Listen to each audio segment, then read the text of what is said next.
अस्सलाम वालेकुम dear students. अब हम आगे कंटिन्यू करेंगे इसको। और अब मैं ये चैप्टर आपको रीड कराऊंगा फ्रॉम द बुक। वो तो स्लाइड्स जो थी वो तो थी फ्रॉम मीग्स। और चलें, स्लाइड्स की हद तक तो मैंने आपको कवर करवा दिया, लेकिन अब ये चैप्टर है और ये लॉर्सन की बुक से है। और अब यहाँ से अब देखने की कोशिश करेंगे कि बैंक रिकॉन्सिलेशन स्टेटमेंट कैसे बनाई जाती है और बैंक का रोल क्या होता है। जैसे कि अब इस चैप्टर के स्टार्ट में ही वो कह रहा है जी, banking activities as control. Actually अब देखें चैप्टर का नाम ऊपर, cash and internal control. So how to control the cash. उसके लिए सबसे इंपॉर्टेंट चीज़ क्या होती है? Bank account. जैसे कि अब यहाँ पे वो मेंशन भी उसने किया हुआ है, bank account. So this is a very important thing. Bank का मकसद ही क्या है कि कैश को रिकॉर्ड करना, उसको मेंटेन करना और उसको जो है हमारे लिए उसको ईज़ प्रोवाइड करना हमें, कि हम अपने कैश को उसका एक बेहतर मैनेजमेंट सिस्टम, उसका कंट्रोल सिस्टम बना सकें। अब जैसे कि यहाँ पर देखें नीचे एक डिपॉजिट स्लिप है। अब हमारे बैंक्स में जब पैसे डिपॉजिट करने हो तो हम बैंक में जाते हैं, वहाँ पे एक डिपॉजिट स्लिप ऐसी पड़ी होती है और उसमें ऐसे ही हम मेंशन करते हैं कि हमने कितना कैश जो है वो डिपॉजिट करना है। तो अब देखें कि जैसे ये करेंसी 36 है और टोटल फ्रॉम अदर साइड, अब ये शायद 203 रुपीज़ का कोई डिपॉजिट चेक्स भी होगा, कोई चेक भी होगा शायद। तो एक चेक है, तो अब ये डिपॉजिट का कोई चेक भी है और साथ में, और फिर पूरे $240 जो हैं ये डिपॉजिट हो रहे हैं। ठीक हो गया जी। सो अब ये वीडियो बस्टर्स कंपनी कोई डिपॉजिट टिकट है और वो फर्स्ट नेशनल जो बैंक है कोई वहाँ न्यूयॉर्क का, उसमें ये डिपॉजिट करवा रहे हैं। तो इस तरीके से डिपॉजिट हम भी अपने बैंक्स में जाके जो है वो जो है वो अमाउंट्स करते हैं। ठीक है, लेकिन हमारे बैंक्स की उनके नाम से ही डिपॉजिट स्लिप, कंपनीज के नाम से भी डिपॉजिट स्लिप वो फिर बैंक बना के देते होंगे। ठीक हो गया। लेकिन जो इंडिविजुअल डिपॉजिट स्लिप्स होती हैं, जैसे कि हम इंडिविजुअल अकाउंट्स ओपन करते हैं, तो उसके लिए जो है वो फिर हमें बस बैंक में जाना पड़ता है। वहाँ पे डिपॉजिट स्लिप्स पड़ी होती हैं, उन पे अपनी अमाउंट मेंशन करनी होती है और अपना अकाउंट नंबर लिखना होता है और उसमें फिर वो जो अमाउंट है वो सबमिट हो जाती है। ठीक है। अब ये तो स्पेशल डिपॉजिट स्लिप एक कंपनी के नाम पे इशू हुई हुई है ना, लेकिन हमारे केस में क्या होगा कि हमें अपना अकाउंट नंबर उस डिपॉजिट स्लिप में मेंशन करना होगा। तो बस फिर वहाँ से इजीली वो समझ आ जाती है बात।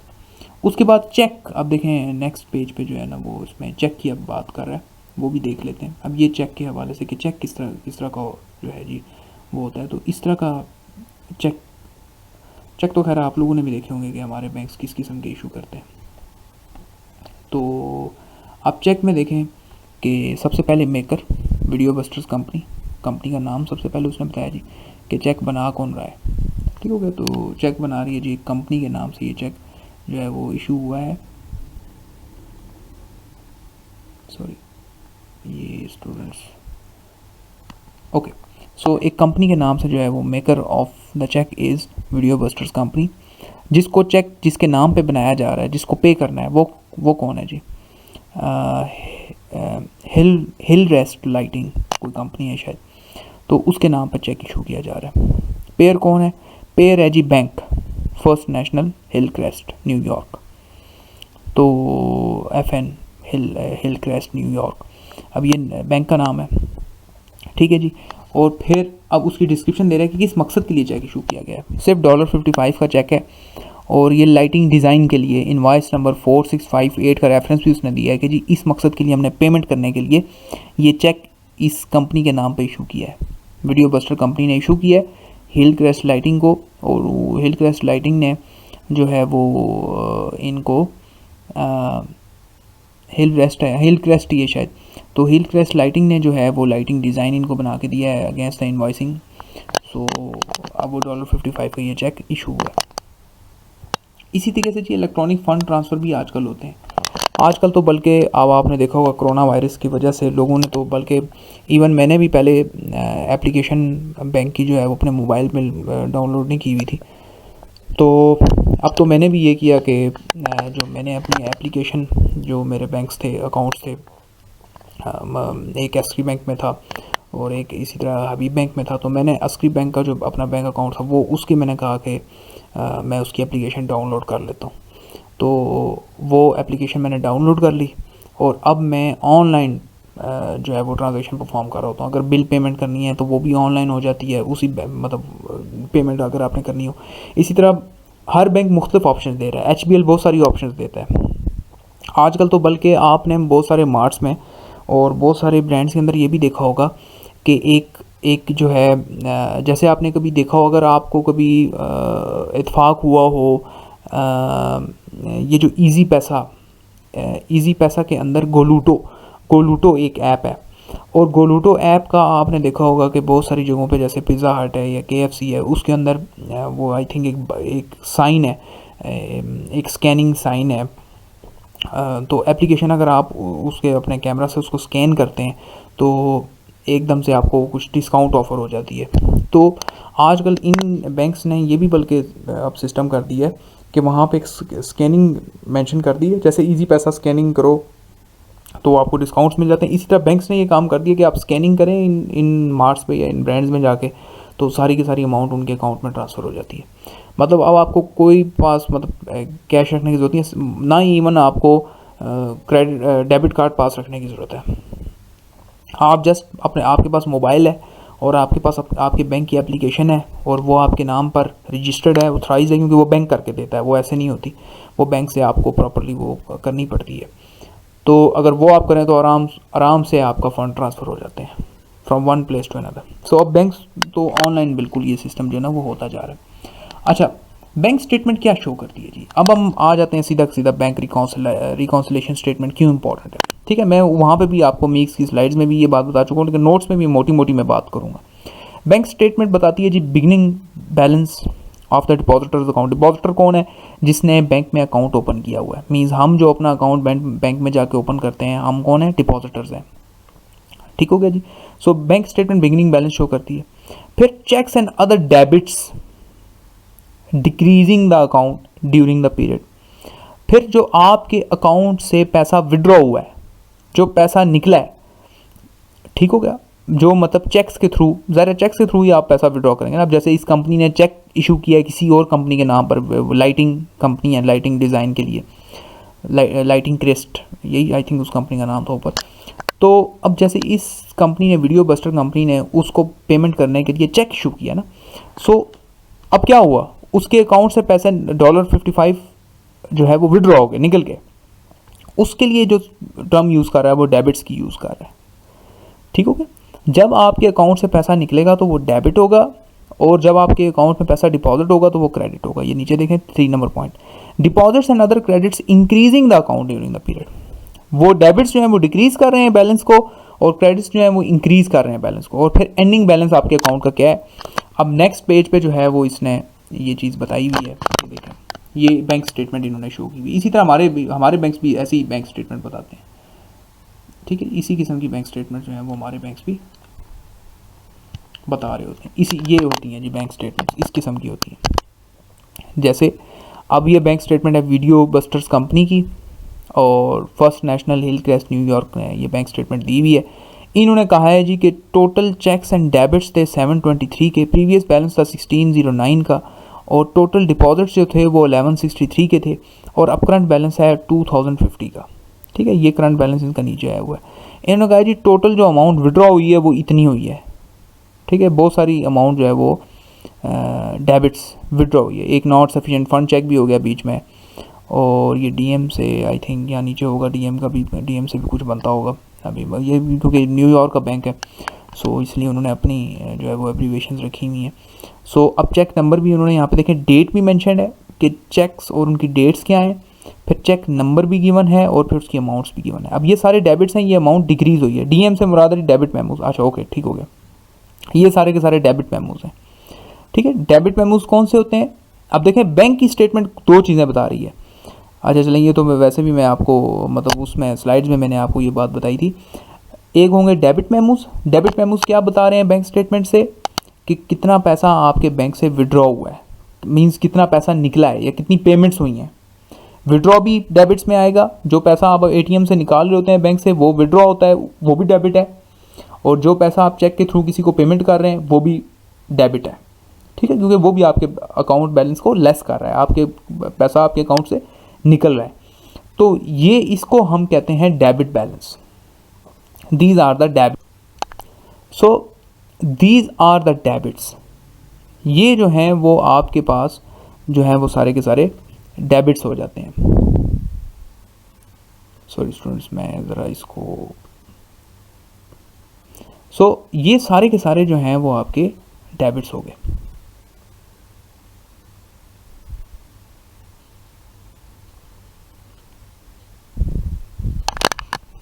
उसके बाद है स्टूडेंट्स आपके पास, चलें इसी तरह इसको देख लें। ओके, उसके बाद है स्टूडेंट्स आपके पास जो है वो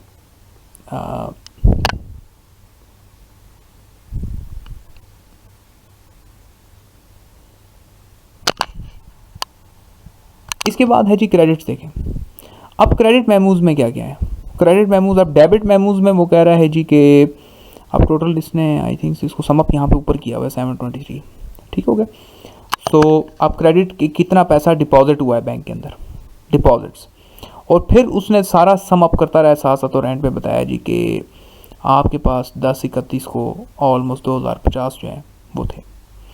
अब ये CM क्रेडिट मेमोज हैं, एरर करेक्शन भी हुई हुई, अगर कहीं एरर था तो वो एरर करेक्शन भी हुई हुई है, एरर नहीं है इसके अंदर। और NSF not sufficient fund cheque, services charges हुए हैं SC से, और डेबिट मेमोज DM है, और इंटरेस्ट अगर बैंक ने आपको कोई दिया है तो ये देखें इंटरेस्ट एंड यहाँ पे हुआ हुआ है कि बैंक ने eight the end of the period जो है उनको 8.42 का इंटरेस्ट भी दिया है, ठीक हो गया जी। और फिर उसके बाद जो है ओवरड्राफ्ट अगर इस कंपनी ने किसी और के नाम पर जो है वो अगर पैसा इशू करना है तो वो ओवरड्राफ्ट फैसिलिटी भी बैंक देता है, तो अगर वो हुआ हो तो वो भी होता है, लेकिन वो है नहीं उधर, ठीक हो गया जी। So these are the things, ठीक हो गया। सो दिस मीन्स, ये लाइन देख लें जो रेड हुई हुई है, this means that debit memos from the bank produce credits on the depositors book, ठीक हो गया जी। डिपॉजिटर बुक के लिए वो क्रेडिट्स हैं, ठीक हो गया। And credit memos from the bank produce debits from the depositor book. अच्छा देखें डिपॉजिटर के पर्सपेक्टिव में क्या होगा, हम ये कहते हैं कि जो पैसा आपके पास आ रहा है वो डेबिट है, और जो पैसा आपके पास से जा रहा है वो क्रेडिट है। बैंक जो स्टेटमेंट बनाता है वो with respect to the depositor बनाता है। अब देखें क्रेडिट का मतलब क्या हुआ। क्रेडिट मेमोज ये बताते हैं डिपॉजिटर को कि जी ये आपके लिए डेबिट्स हैं। अब ये सारी बातें थोड़े से आपको ये बिल्कुल थोड़ी सी आपको कंफ्यूज कर सकती हैं, but you have to understand it.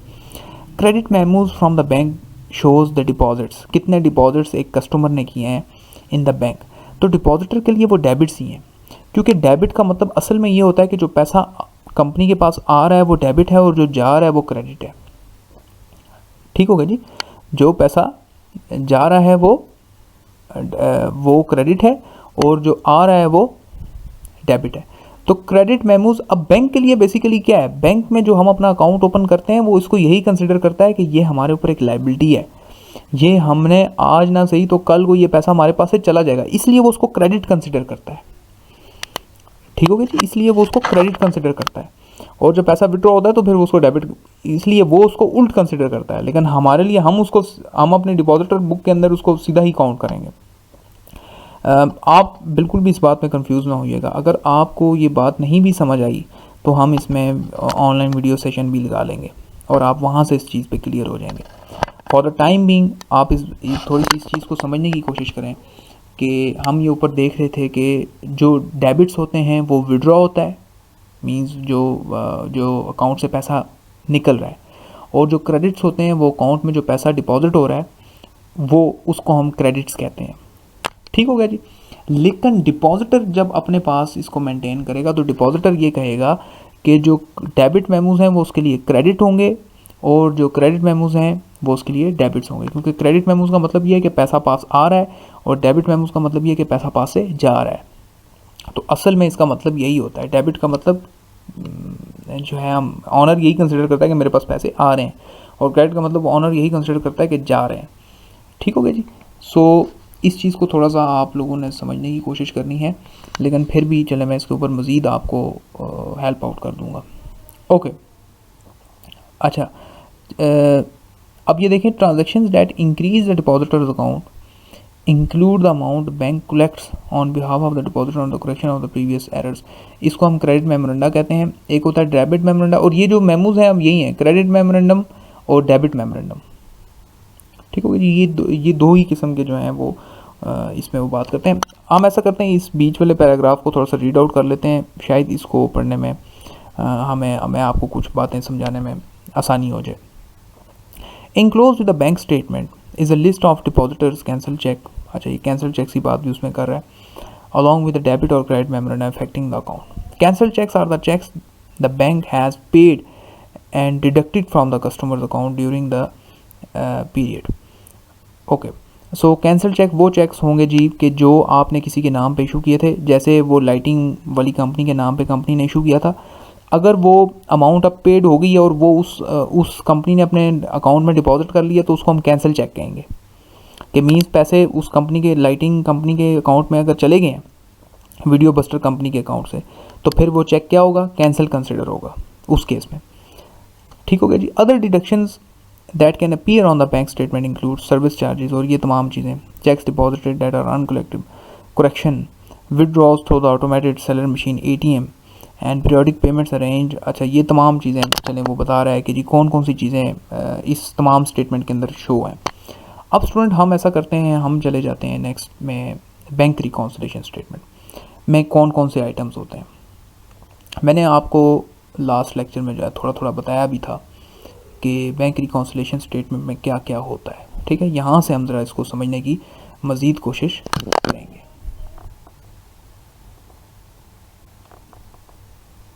ये अब थोड़ा सा ठीक हो गया ये। अब हम देखते हैं जी बैंक रिकॉन्सिलेशन स्टेटमेंट यहाँ पे किस तरह से उसको डिफाइन करने की कोशिश कर रहा है। वो कह रहा है कि जी when a company deposit all the cash receipt and make all the cash payments except the petty cash by the cheques, it can use the bank statement for providing the accuracy of the cash record. This is done by using the bank reconciliation, which is report explaining the difference between the checking account balance according to the depositor records and the balance reported on the bank statement. देखें क्या चीज़ कर रहा है, bank reconciliation बता रहा है difference between, difference किस में, एक तो जी account balance of the depositor record, ठीक है, ये डिपॉजिटर रिकॉर्ड हो गया, and balance reported on the bank statement. ठीक हो गया जी। अब इसमें कितना पैसा आया और कितना पैसा गया, ये दोनों आपस में उसको रिकंसाइल करेंगे। ठीक हो गया, दोनों आपस में उसको रिकंसाइल करेंगे। मैंने अब आपसे कहा था जी कि रटा लगा लें एक दो चीज़ों का। अब ये तमाम चीज़ें हम इनको रीड आउट करने की कोशिश करते हैं। मैंने आपसे कहा था कि आउटस्टैंडिंग चेक्स और डिपॉजिट एंड ट्रांजिट, इनका क्या होगा। ठीक हो गया जी। आउटस्टैंडिंग चेक्स, इनके बारे में मैंने आपको क्या कहा था, मैंने आपको कहा था कि ये आउटस्टैंडिंग चेक्स जो हैं वो, अगर आपको वो क्वेश्चन याद हो स्लाइड्स वाला, बल्कि इसी लेक्चर में आई थिंक सो हम उसको डिस्कस भी हमने किया है, तो हमने ये कहा था कि ये कंपनी के नॉलेज में है और बैंक के नॉलेज में नहीं है, और ये बैंक स्टेटमेंट में ऐड होगा। अब ज़रा इसको रीड आउट करते हैं कि ये इधर क्या कह रहा है आउटस्टैंडिंग चेक्स के हवाले। आउटस्टैंडिंग आर चेक्स रिटन और drawn by the depositor, deducted on the depositor's record and sent to the pays but not yet received by the bank for payment at the bank statement date. Outstanding cheque वो cheques हैं कि जो हमने means depositor ने किसी के नाम पर इशू कर दिए, जैसे कि अभी हमने वो लाइटिंग कंपनी के नाम पर इशू किया था चेक, लेकिन हुआ क्या, but not yet received by the bank, लेकिन अभी तक बैंक को रिसीव नहीं हुआ for payment at the time of statement date. It's mean कि ये बैंक के नॉलेज में नहीं है और बैंक इसको अपने पास से लेस करेगा। मीन्स हमारे नॉलेज में है, हमने अपने पास से इसको लेस कर दिया, डिपॉजिटर ने, डिपॉजिटर स्टेटमेंट से ये लेस हो जाएगा, लेकिन ये वहाँ से लेस नहीं हुआ, बैंक ने अपने पास से नहीं किया, क्योंकि बैंक के नॉलेज में ही नहीं है। ठीक हो गया जी। Deposit and transit, outstanding deposits, ऐसे डिपॉजिट के जो अभी चेक आ गया है लेकिन अभी तक बैंक को प्रेजेंट नहीं हुआ। चलें इसकी डेफिनेशन यहाँ से रीड आउट करते हैं। Deposit and transit are the deposits made and recorded by the depositor। देखें, ये वो डिपॉजिट हैं जो कि रिकॉर्ड कर लिए डिपॉजिट ने, डिपॉजिटर ने इसको रिकॉर्ड कर लिया, but not yet recorded on the bank statement, लेकिन बैंक स्टेटमेंट अभी तक रिकॉर्ड नहीं हुए। For example, companies can make deposit in the night depository. तो कंपनीज ये करती हैं कि companies can make the deposits in the night depository eight the end of the business day after the bank is closed. ठीक हो गया जी। Company deposits कहाँ पे कर रही है? नाइट डिपॉजिटरी में, जब बिजनेस टाइमिंग क्लोज हो चुकी है। ठीक है, जब बैंक क्लोज हो चुके हैं। If such a deposit occurred on the bank statement date, अगर तो ये बैंक स्टेटमेंट डेट में अकर हो जाता, it would not appear on this period statement. So अब ये बेसिकली होगा क्या कि ये अगर बैंक स्टेटमेंट डेट में भी आया तो फिर भी ये स्टेटमेंट के अंदर अपीयर नहीं हो पाएगा, पॉसिबली उस स्टेटमेंट का हिस्सा ये शेयर ना बने। The bank would record such deposits on the next business day. Bank फिर अगले दिन उसको रिकॉर्ड करता है and it would appear on the next periods bank statement, और ये अगले दिन की जो बैंक स्टेटमेंट का जो नेक्स्ट पीरियड है उसमें फिर शो होता है। So deposits mailed to the bank near the end of the period, अब जो डिपॉजिट्स बैंक को दिए जाते हैं at the end of the period also can be transit, वो transit and unrecorded when the statement is prepared. तो basically ऐसे ये वो डिपॉजिट्स हैं कि मीन्स फर्ज करें आपके किसी कस्टमर ने आपको पैसे भिजवाए हैं थ्रू चेक, वो आपने तो अपने पास रिकॉर्ड कर लिए हैं और आपने फिर नाइट डिपॉजिटरी में भेज दिए हैं, लेकिन बैंक उसको उस टाइम पे रिसीव नहीं कर पाया, या शायद स्टेटमेंट जब वो बना रहा था तब उसको रिसीव नहीं कर पाया, तो वो अगले दिन उसको रिकॉर्ड करेगा। और जब वो अगले दिन उसको रिकॉर्ड करेगा तो पॉसिबली फिर क्या होगा, फिर जो है इसको फिर बैंक अपने पास डिपॉजिट इन ट्रांजिट कंसिडर करेगा। अब ये बैंक स्टेटमेंट में ऐड होगा।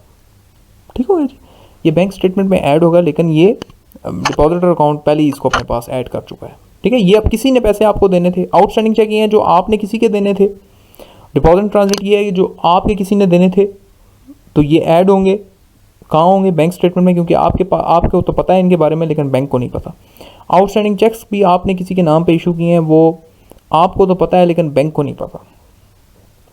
ठीक हो गया जी, यहाँ तक मुझे यकीन है कि आपको मज़ीद क्लियर होगी बातें। ठीक हो गई। So now deductions for uncollectible items for services. अब ये जो डिडक्शंस हैं, ये डिडक्शन कहाँ से पता लगेंगे जी?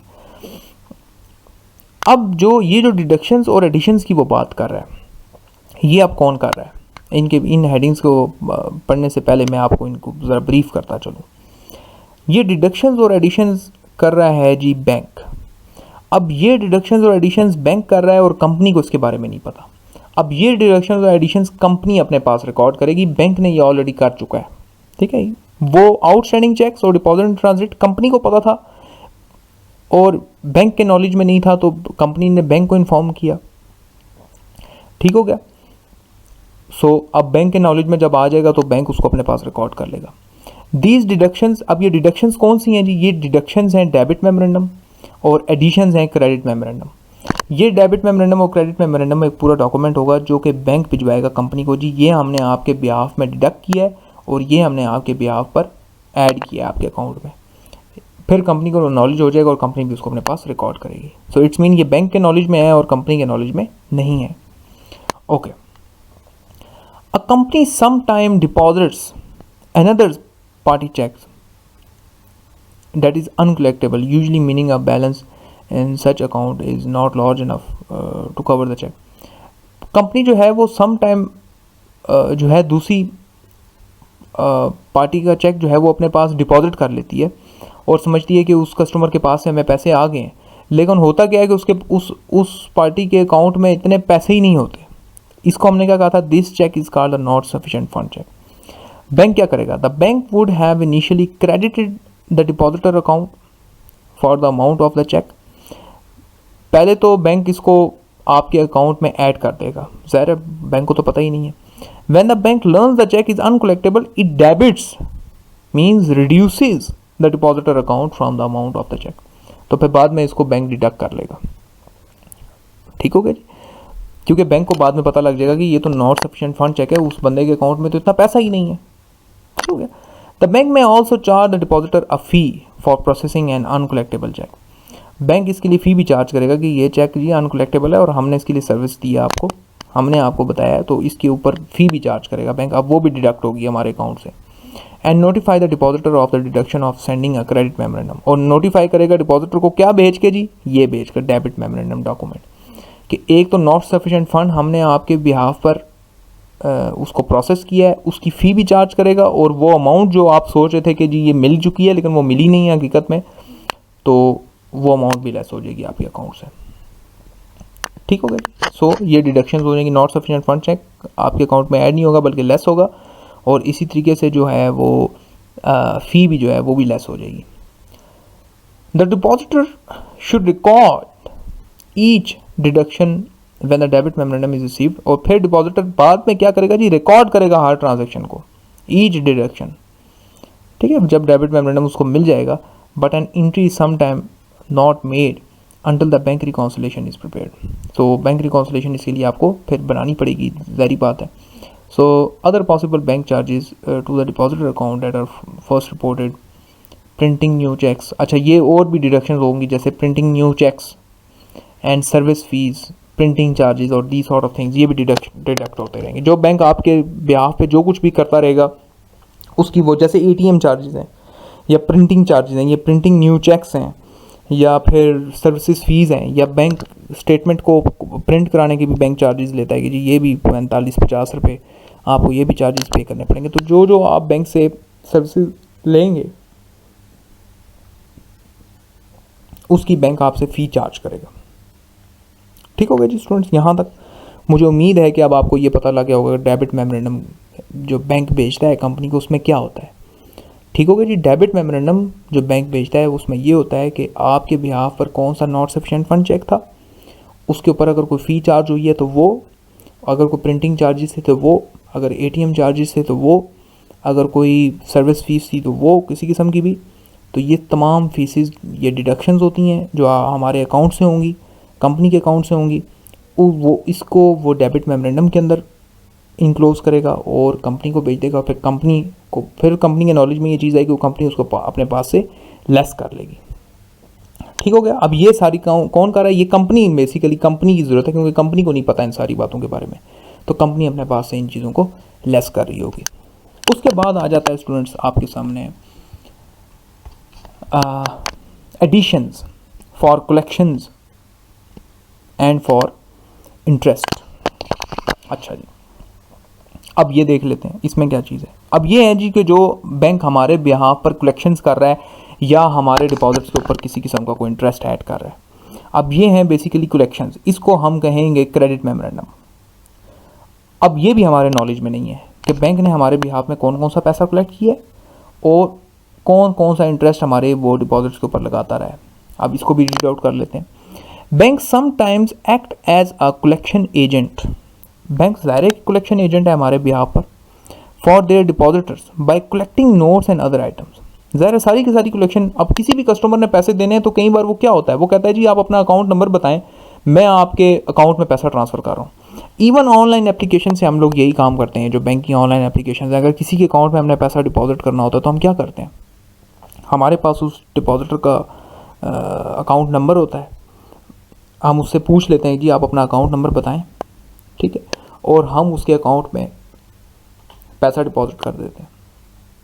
अकाउंट नंबर मेंशन करते हैं अपनी उस एप्लीकेशन के अंदर उसका, और जो प्राइस जो रुपीज़ उसको ट्रांसफ़र करने होते हैं वो रुपीज़ मेंशन करते हैं और उसके अकाउंट में पैसा ऑनलाइन एप्लीकेशन के थ्रू ट्रांसफ़र कर देते हैं या चेक के थ्रू भी ट्रांसफ़र कर सकते हैं, डिपॉजिट स्लिप के थ्रू भी ट्रांसफ़र कर सकते हैं कि हम बैंक में स्पेशल जाएं, एक डिपॉजिट स्लिप बनाएं, उसका अकाउंट नंबर लिखें और उसके अकाउंट में पैसे ट्रांसफ़र कर दें। So these are some ways bank sometimes. अब कई बार असल में कुछ बिजनेसेस ऐसे होते हैं ना, जैसे कि ये कार लीजिंग वगैरह होती है, अब कार लीजिंग की पेमेंट्स आ रही होती हैं, या जैसे होता है कार लीजिंग की सबसे अच्छी एग्जांपल है, या कई बार कंपनीज़ ने बहुत सारी मशीनरीज जो हैं वो लोन पर ली होती हैं, सो वो पेमेंट्स आती रहती हैं साथ साथ, जब इंस्टॉलमेंट्स और लोन पेमेंट्स होती रहती हैं, तो अब वो ज़ाहिर है उसमें तीन पार्टीज बीच में बैंक एक मिडल मैन का रोल प्ले कर रहा होता है, शायद फाइनेंसिंग कंपनी कोई और हो और जो रिसीवर है वो कोई और हो, तो बीच में बैंक एक मिडल मैन, तो बैंक अब बता रहा होता है जी कि जी आपके ब्याह पर हमने पैसा रिसीव कर लिया। So bank sometimes act as a collection agent for the day. So by collecting notes and other items, bank can also receive electronic fund transfer. आप देखेंगे इलेक्ट्रॉनिक, ये जो मैं आपसे वही ऑनलाइन फंड ट्रांसफर की बात कर रहा था, to the depositor account. When the bank collects an item, it is added to the depositor account less any service fee. एक तो डिपॉजिटर अकाउंट में ऐड हो जाता है और अगर किसी किस्म की सर्विस फी है तो उसमें से लेस हो जाती है. The bank also sends a credit memorandum to notify the depositor for the transaction. अब बैंक जो है वो क्रेडिट मेमोरेंडम इशू करता है, डिपॉजिटर को उसको बताता है जी कि आपके ब्याह पर हमने ये रिसीव किया है. When the memorandum is received, जब मेमोरेंडम जो है वो रिसीव हो जाता है, the depositor should record it. फिर डिपॉजिटर उसको अपने पास रिकॉर्ड कर लेता है. Yet it sometimes remain unrecorded until the bank reconciliation is prepared. तो फिर डिपॉजिटर उसको अपने पास रिकॉर्ड कर लेता है. बैंक जब बैंक रिकॉन्सिलेशन बनती है तो फिर वो चीज़ें जो हैं वो बैलेंस हो जाती हैं. The bank statement also include a credit for any interest earn.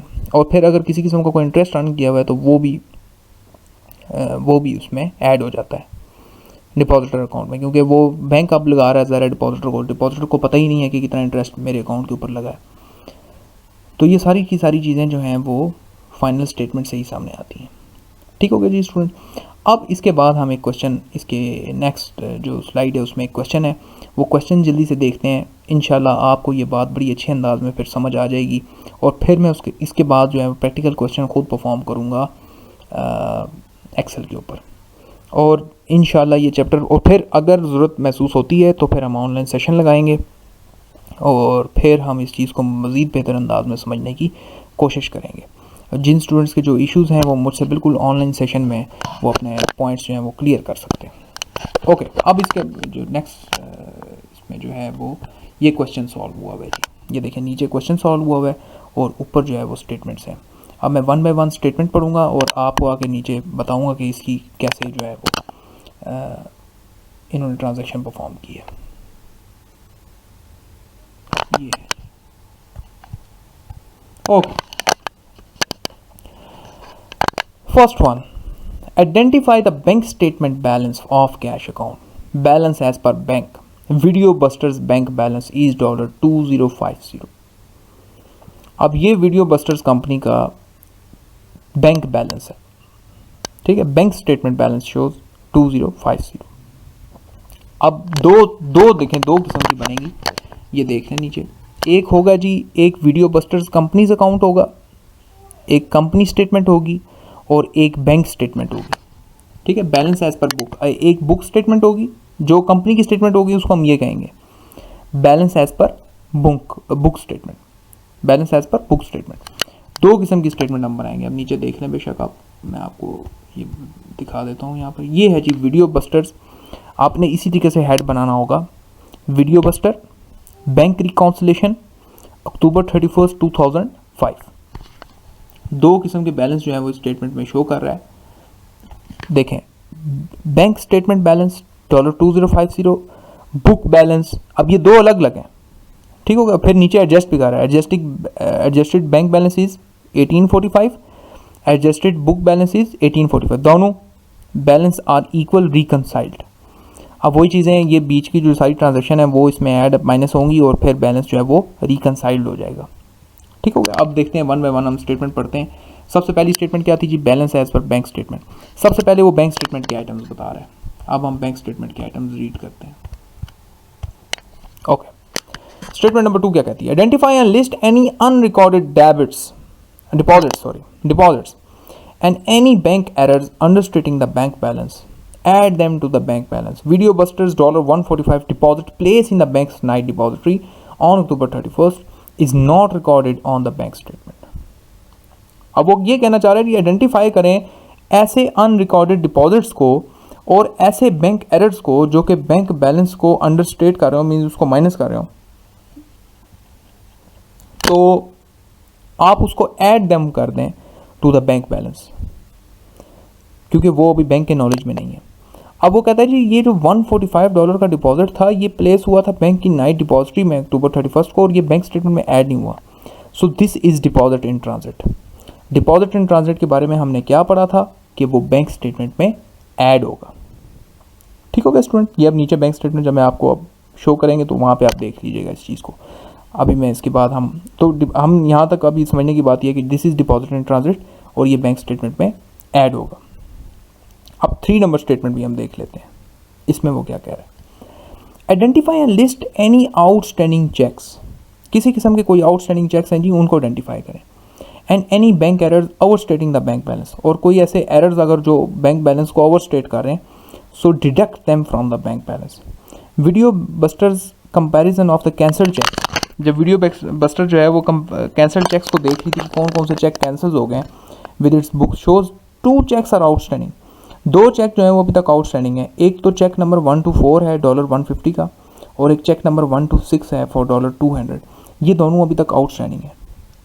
Means ये कंपनी ने इशू कर दी है लेकिन अभी तक बैंक के नॉलेज में नहीं थे, तो बैंक इनको अपने पास से लेस करेगा। ठीक हो गया। अब हम देख लेते हैं कि डिपॉजिट इन ट्रांजिट ऐड हो रहा है और आउटस्टैंडिंग चेक्स जो हैं वो लेस हो रहे हैं। ये देखें, ये वाला पोर्शन बैंक स्टेटमेंट वाला देखें। सबसे पहले बैंक स्टेटमेंट बैलेंस है जी 2050, उसमें ऐड हो रहा है deposit of October 31 in transit. Deposit in transit add हुआ है $145 का, तो बैलेंस कितना हो गया 2050 प्लस 145 इज़ 2195। इसमें से लेस हुए हैं, डिडक्ट हुए हैं 2 outstanding cheques, cheque number 1 to 4, cheque number 1 to 6 जो कि $150 $200 के थे। दोनों चेक से जो अमाउंट को ऐड किया तो 350 आया, तो 2195 से 350 लेस किया तो 1845 आ गया। This is the adjusted bank balance, ये अब एडजस्टेड बैंक बैलेंस हो गया। ठीक हो गया। अब हम बुक बैलेंस की तरफ आएंगे और बुक बैलेंस में देखेंगे कौन सी, अब आगे तमाम आइटम्स जो हैं वो बुक बैलेंस के हैं। ठीक है, अब वो भी देख लेते हैं। ये देखें जी, अब ये जो आइटम्स हैं ये आगे बुक बैलेंस के। उसने आप 4 में कहा है जी कंप्यूट एडजस्टेड बैंक बैलेंस। अब आप बैंक बैलेंस को कंप्यूट कर लें, उसको कैलकुलेट कर लें एंड कॉल द करेक्टेड और रिकनसाइल्ड बैलेंस। ठीक हो गया जी, तो उसको हम करेक्टेड और रिकनसाइल्ड बैलेंस भी कह सकते हैं। उसके बाद है जी identify the companies book balance of cash account balance as per book. Video busters book balance is 1404.58। अब बुक बैलेंस जो है वो कितने का है जी 1404.58 का, ये देख लें इतने का ही उसने मेंशन किया हुआ है। ये book balance of the company is 1404.58।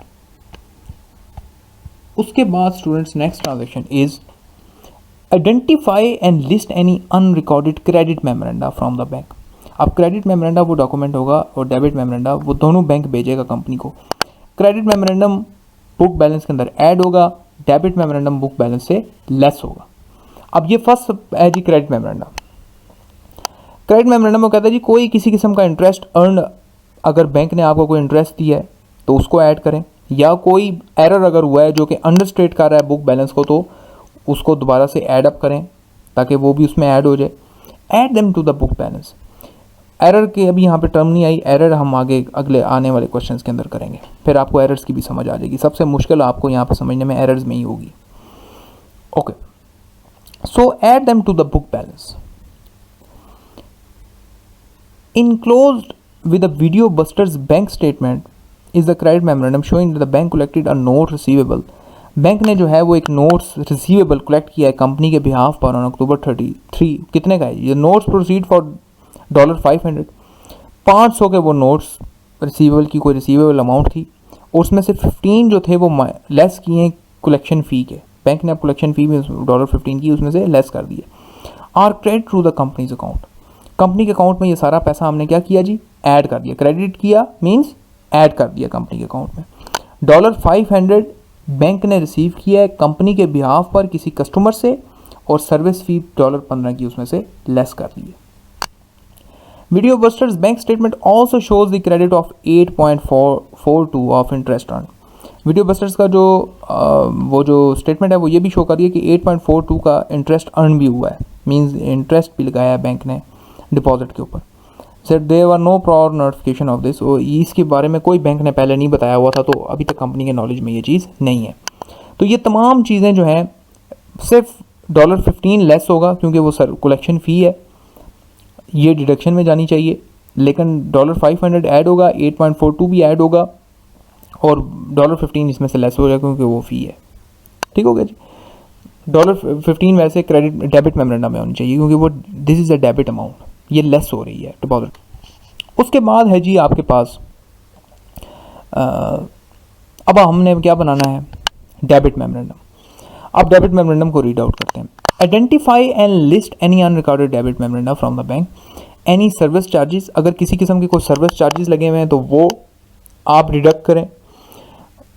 और एरर, अगर कोई किसी किस्म का एरर है जो कि बैंक बैलेंस को ओवरस्टेट कर रहा है, मीन्स ज़्यादा बता रहा है, गलती की वजह से ज़्यादा हो गया, कहीं ऐड अप हो गया, तो उसको लेस करें। Deduct them from the book balance. Debits on the Video Busters bank statement that are not yet recorded include $23 charge for the cheque printing. एक ही $23 के चेक प्रिंटिंग के चार्जेस हैं। एक NSF चेक है जो $20 का है, प्लस रिलेटेड प्रोसेसिंग फी उसकी कितनी है जी, $10 उसकी प्रोसेसिंग फ़ी है। The NSF cheque is dated on October 16 and not and included in the book balance. तो अब ये जो है NSF भी लेस होगा $20 का, प्रोसेसिंग फ़ी भी $10 की लेस होगी, और $23 के चार्जेस भी लेस होंगे। ये तमाम चीज़ें जो हैं वो लेस होंगी, और ऊपर वाले $15 भी लेस होंगे। सिर्फ जो ऐड होगा वो $500 प्लस 8.42, ये क्रेडिट मेमोरेंडम की अमाउंट्स हैं। अब हम जी इसको नीचे रीड आउट कर लेते हैं, देख लेते हैं। ये देखें, ये है जी बुक बैलेंस। कलेक्शन हुई है $500 की, और नोट रिसीवेबल्स लेस $15 फी थी, तो 485 से उसने इसको रिकॉर्ड किया। अब देखें वो यहीं पे उसने उसको लेस कर दिया, बजाय नीचे से भी कर सकता, यहाँ पे भी कर सकता था, डिडक्शन में भी इसको $15 को डाल सकता था, लेकिन उसने यहीं पे उसको लेस कर दिया $500 से, कि जी ये 500 की कलेक्शन तो हुई थी, लेकिन 15 उसके ऊपर प्रोसेसिंग फ़ी भी दी है। उसके बाद इंटरेस्ट अर्न हुआ है 8.42, ये इसके अंदर ऐड होगा। These are the collections, these are the credit memorandum, ये ऐड होंगे बुक बैलेंस के अंदर। तो दोनों को जब ऐड किया तो 493.42 हो गया, और इसको बुक बैलेंस के अंदर ऐड किया तो 1898 हो गया। डिडक्शन होगी जी चेक के प्रिंटिंग चार्जेस जो कि 23 के थे, और NSF चेक प्लस सर्विस फ़ी। NSF चेक अब कितने का था, $20 का था, और सर्विस फ़ी कितने की थी, $10 की थी। दोनों को ऐड किया तो 30 हो गया, इन दोनों को ऐड किया 53 आ गया, और इस 53 को हम 1898 से लेस करेंगे तो 1845। अब ये बैलेंस जी आपका रिकनसाइल हो गया। The balance are equal and reconciled. So through this way students you can able to reconcile the balances of the bank balance with the book balance। Companies क्योंकि बहुत सारी ट्रांजैक्शन एक दिन में परफॉर्म करती हैं, उनको नहीं पता होता कि बैंक ने उनके बिहाफ पर कितनी सारी ट्रांजैक्शन परफॉर्म की हैं, और बैंक को भी नहीं पता होता कि कंपनी ने ना जाने कितने चेक इशू किए हैं और कितने चेक रिसीव किए हैं, और वो अभी तक आके बैंक में प्रेजेंट नहीं किए। तो ये चीज़ें फिर जब तक रिकनसाइल ना हो तो कभी नहीं समझ सकती कंपनी भी और बैंक भी, और अपने बैलेंसेस को रिकनसाइल नहीं कर सकती। तो इस तरह फिर कैश कंट्रोल सिस्टम या कैश मैनेजमेंट सिस्टम कभी भी नहीं बन सकता जब तक ये रिकनसिलेशन नहीं होगी। इसकी मकसद समझने, इसको पढ़ने का और इसको समझने का सिर्फ यही है कि इन बैलेंसेस को रिकनसाइल करना और इनको आपस में जो है वो करना बड़ा ज़रूरी हो जाता है, क्योंकि इसकी वजह से जो है वो फिर आपके लिए कैश कंट्रोल सिस्टम जो है वो आपका, फिर आप उसको अपने कैश को कंट्रोल कर सकते हैं। You can set your cash control system in a very effective way. Then effective वो तभी होगा कि जब आप अपना बैलेंस साथ साथ रिकॉर्ड करेंगे, साथ साथ अपने रिकॉर्ड्स को मेंटेन करेंगे, और साथ साथ बैंक को इन्फॉर्म करेंगे, और बैंक भी साथ साथ उसको रिकॉर्ड को मेंटेन करेगा। तब वो बैलेंस जो है वो रिकनसाइल्ड होगा, और आपको भी पता होगा कि आपके अकाउंट में कितना बैलेंस है, और बैंक को भी वही बैलेंस जो है वो बैंक में भी उसी तरह साथ में रिकॉर्ड होगा। क्योंकि कंपनीज के केस में स्टूडेंट्स कई सारी ट्रांजैक्शन दिन में परफॉर्म होती हैं, एक दिन में ही ना जाने हंड्रेड्स ऑफ ट्रांजैक्शन परफॉर्म होती हैं। तो अब हंड्रेड्स ऑफ ट्रांजैक्शन को अगर आप साथ साथ रिकनसाइल या साथ साथ उसको मेंटेन नहीं करेंगे तो आफ्टर अ मंथ आपके लिए कितना मुश्किल हो जाएगा। और फिर आप ये सोचें कि आफ्टर एन ईयर क्या होगा अगर आप साथ साथ उन ट्रांजैक्शंस को रिकॉर्ड या मेंटेन नहीं कर रहे, और साथ साथ आप बैंक को भी इन्फॉर्म नहीं कर रहे, या साथ साथ आपके अपने अकाउंटेंट। फिर तो इसका मतलब है बीच में यही तो तरीके होते हैं ना कि जब आप साथ साथ उसकी रिकॉर्डिंग साथ साथ उसको ना देखें तो फिर क्या होता है, फिर वही होता है करप्शन के भी फैक्टर्स बीच में आ जाते हैं। पता ही नहीं होता जी कैश कहाँ से कहाँ गया था, कहाँ से किधर कितना लगा था, क्या हुआ था, और उसमें बीच में लोग जो हैं गड़बड़ कर जाते हैं और कुछ ना कुछ पैसे जो हैं वो गायब कर देते हैं। ठीक हो गया। तो ये एक्चुअली इसका मकसद ये है कि अगर आप कैश को ठीक से रिकॉर्ड करेंगे, इन राइटिंग होगा, साथ साथ ट्रांजेक्शन रिकॉर्ड होंगी, चाहे बेशक आपका सोल प्रोप्राइटर बिजनेस ही क्यों ना हो, चाहे आप सोल प्रोप्राइटर ही क्यों नहीं है, चाहे आप सिंगल ओनर बिजनेस ही रन क्यों नहीं कर रहे, आप खुद भी अपने रिकॉर्ड्स को साथ साथ मेंटेन करें और साथ साथ बैंक में भी देखें कि वहाँ पर रिकॉर्ड कैसे मेंटेन है। और अगर आपका कोई बड़ा बिजनेस है तो फिर तो आप डेफिनेटली अपने बैंक के साथ कनेक्टेड होंगे, क्योंकि आपकी कंपनी वहाँ पर रजिस्टर्ड होगी। ठीक हो गया ना। तो फिर तो आप अपनी कंपनी को फिर तो बैलेंस रिकनसाइल करना मस्ट है। ठीक हो गया। So this is a very important thing, ये बड़ी ज़रूरी बात है। तो क्योंकि ये basically this is the cash control system. Students, मुझे उम्मीद है कि यहाँ तक आप ये बात समझ गए होंगे कि बैंक रिकॉन्सिलेशन स्टेटमेंट क्या है।